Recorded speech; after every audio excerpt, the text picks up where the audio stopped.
नमस्कार दोस्तों, आज की इस कहानी में हम जानेंगे कि क्या सच में किसी का मन पढ़ा जा सकता है, और अगर हाँ तो क्या ये कोई जादुई शक्ति है या फिर इसके पीछे कोई गहरा सत्य छिपा है। ये कहानी है एक साधु की इच्छा और गौतम बुद्ध के एक ऐसे सवाल की जिसने उसकी पूरी सोच बदल दी।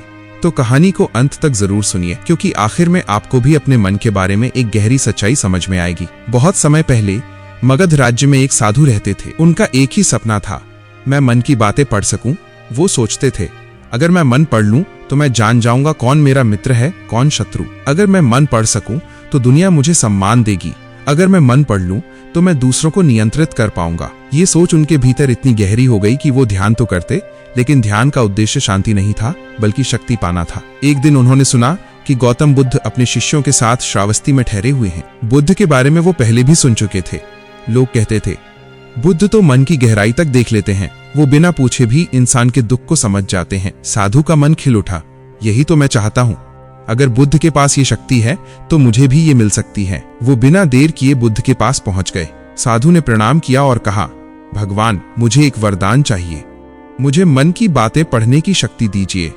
मैं जानना चाहता हूँ कि लोग क्या सोचते हैं। बुद्ध ने साधु को देखा, उनकी आंखों में गहरी करुणा थी। उन्होंने शांत स्वर में कहा, तुम मन की बातें क्यों पढ़ना चाहते हो। साधु थोड़े चौंके। उन्होंने जवाब दिया, भगवान, अगर मैं मन पढ़ लूं तो मुझे कोई धोखा नहीं देगा, मुझे सम्मान मिलेगा, लोग मुझसे डरेंगे और मैं हमेशा सुरक्षित रहूंगा। बुद्ध हल्के से मुस्कुराए, तो तुम शक्ति चाहते हो सुरक्षा के लिए। साधु बोला, हाँ, यही तो मेरी साधना का लक्ष्य है। बुद्ध ने धीरे से पूछा, साधु, मान लो तुम किसी का मन पढ़ सकते हो। अगर तुम देखो कि कोई व्यक्ति तुम्हारे बारे में बुरा सोच रहा है, तुम्हें गाली दे रहा है, तुम्हारे लिए ईर्ष्या रखता है, तो क्या तुम खुश रहोगे या दुखी। साधु एकदम चुप हो गया। उसने सोचा, अगर सच में ऐसा हुआ तो शायद उसे गुस्सा आएगा, दुख होगा। बुद्ध ने आगे कहा, और मान लो किसी का मन तुम पढ़ो और पता चले कि वो सिर्फ अपने स्वार्थ के लिए तुम्हारे पास है, वो भीतर से तुम्हारा मित्र नहीं, तो क्या तुम्हारा विश्वास टूटेगा या नहीं।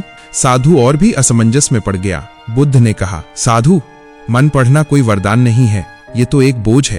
क्योंकि जब तुम जान जाओगे कि हर व्यक्ति के मन में क्या चल रहा है तो तुम्हें दुनिया से घृणा होने लगेगी। मनुष्य के मन में कितना लोभ, क्रोध, ईर्ष्या और मोह भरा है। अगर तुम ये सब देख लोगे तो तुम्हारा हृदय कभी शांत नहीं रहेगा। साधु स्तब्ध रह गया। उसने कभी इस दृष्टिकोण से नहीं सोचा था। बुद्ध ने फिर पूछा, तुम शक्ति चाहते हो, लेकिन क्या शक्ति से करुणा आती है? क्या शक्ति से प्रेम आता है? क्या शक्ति से दुख मिटते हैं? साधु ने सिर झुका लिया। वो समझ रहा था कि शक्ति पाना आसान है पर उसका बोझ ढोना कठिन है। बुद्ध ने कहा, साधु, अगर सच में तुम मन की बातें पढ़ना चाहते हो तो ये जादू से नहीं होगा। ये तब होगा जब तुम अपने मन को शांत करोगे। जब तुम्हारा मन निर्मल होगा तो तुम बिना पूछे ही समझ जाओगे कि सामने वाला दुखी है या प्रसन्न। तुम्हें शब्दों की जरूरत नहीं पड़ेगी, क्योंकि करुणा का हृदय मन की गहराइयों को महसूस कर लेता है। यही असली मन पढ़ने की कला है। साधु की आंखों से आंसू निकल आए। उसने कहा, भगवान, आज तक मैं शक्ति की तलाश में था, लेकिन अब समझ गया कि शक्ति से बड़ी करुणा है। मैं आपके चरणों में शरण लेता हूँ। बुद्ध ने आशीर्वाद दिया और कहा, मन की बातें जाननी हो तो सबसे पहले अपने मन को जानो। जब तुम्हें अपने भीतर का सच दिखेगा तभी तुम दूसरों के मन को समझ सकोगे। साधु बुद्ध के चरणों में बैठ चुका था। उसका अहंकार धीरे धीरे टूट चुका था, लेकिन बुद्ध जानते थे, मन से वर्षों की गहराई में बैठी इच्छाएं इतनी जल्दी खत्म नहीं होती। इसलिए उन्होंने उसे और उनके शिष्यों को एक कथा सुनाई। बुद्ध बोले, सुनो साधु और तुम सब भी शिष्यगण, मैं तुम्हें एक उदाहरण देता हूँ। मान लो तुम्हारे पास एक बीज है, तुम उसे जमीन पर फेंकते हो। अगर जमीन पथरीली है तो बीज कभी अंकुरित नहीं होगा। अगर जमीन उपजाऊ है तो बीज पेड़ बन जाएगा। इसी तरह जब तुम किसी से मिलते हो तो उनके शब्द बीज हैं, लेकिन तुम किस मन में उन्हें ग्रहण करते हो ये तुम्हारे अंदर की मिट्टी पर निर्भर करता है। अगर तुम्हारा मन क्रोध से भरा है तो तुम हर शब्द को अपमान समझोगे। अगर तुम्हारा मन करुणा से भरा है तो तुम वही शब्द समझोगे कि सामने वाला दुखी है और मदद चाहता है। साधु ध्यान से सुन रहा था। बुद्ध ने आगे कहा, मन पढ़ने का पहला रहस्य है धैर्य। बहुत बार लोग तुरंत प्रतिक्रिया देते हैं। कोई गाली दे तो तुरंत गुस्सा, कोई बुरा बोले तो तुरंत दुख, कोई प्रशंसा करे तो तुरंत गर्व। लेकिन जो साधक धैर्य रखता है वो तुरंत प्रतिक्रिया नहीं देता। वो चुप रहता है, सुनता है और समझने की कोशिश करता है। यही धैर्य धीरे धीरे उसे ये जानने में सक्षम बनाता है कि सामने वाला असल में क्या कहना चाहता है, क्या महसूस कर रहा है। इतने में पास के गांव का एक किसान बुद्ध से मिलने आया। उसका चेहरा उदास था और आंखों से आंसू बह रहे थे। उसने कहा, भगवान, मेरा जीवन बर्बाद हो गया है। मैंने खेत में फसल बोई थी, बारिश ना आई तो सब सूख गया। घर में खाने को कुछ नहीं है, मेरे बच्चे भूखे हैं, मैं क्या करूं? वो जोर जोर से रोने लगा। साधु के मन में पहला विचार आया, ये तो बहुत नकारात्मक व्यक्ति है, ये सिर्फ दुख की बातें करता है। लेकिन बुद्ध चुपचाप किसान को देखते रहे। उनकी आंखों में करुणा थी। उन्होंने कहा, भाई, तुम्हारे शब्दों में दुख है, लेकिन मैं तुम्हारे आंसुओं के पीछे प्रेम भी देखता हूँ। तुम रो रहे हो क्योंकि तुम अपने बच्चों से प्रेम करते हो। तुम परेशान हो क्योंकि तुम्हारे परिवार के प्रति तुम्हारी जिम्मेदारी गहरी है। दुख के पीछे प्रेम छिपा है और प्रेम ही सबसे बड़ी शक्ति है। किसान ने सिर उठाया। उसके आंसू अब हल्के हो चुके थे। उसने पहली बार किसी ने उसके भीतर की सच्चाई को समझा।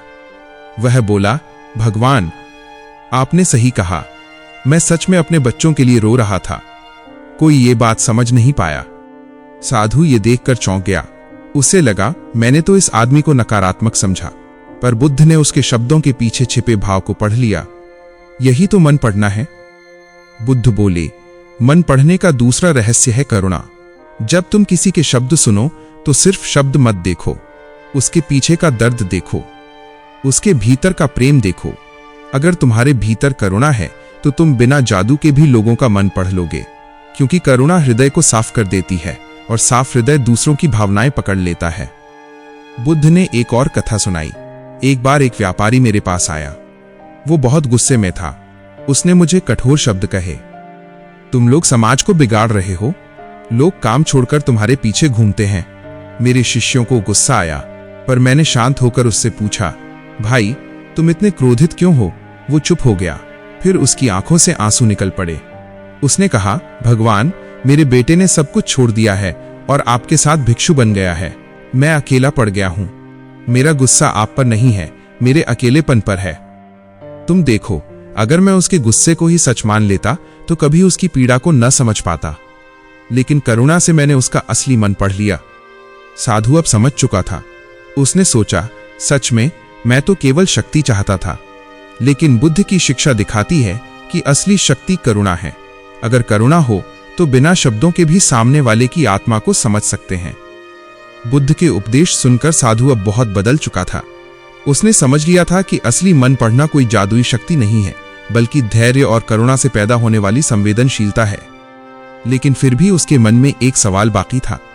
उसने पूछा, भगवान, आपने कहा कि धैर्य और करुणा से हम दूसरों के मन को समझ सकते हैं, पर क्या यह पर्याप्त है? क्या कोई व्यक्ति सच में पूरी तरह किसी और का मन जान सकता है? बुद्ध मुस्कुराए। उन्होंने कहा, साधु, दूसरों का मन जानने से पहले तुम्हें अपने मन को जानना होगा। जब तक तुम अपने भीतर की गहराई को नहीं समझते, तब तक तुम दूसरों की गहराई को भी नहीं समझ सकते।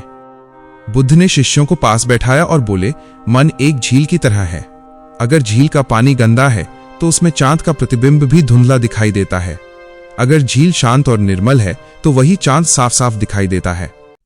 तुम्हारा मन अगर क्रोध, लोभ, ईर्ष्या और भय से भरा है तो तुम सामने वाले को साफ नहीं देख पाओगे। लेकिन अगर तुम्हारा मन शांत और निर्मल है तो तुम न केवल खुद को बल्कि सामने वाले को भी स्पष्ट समझ लोगे।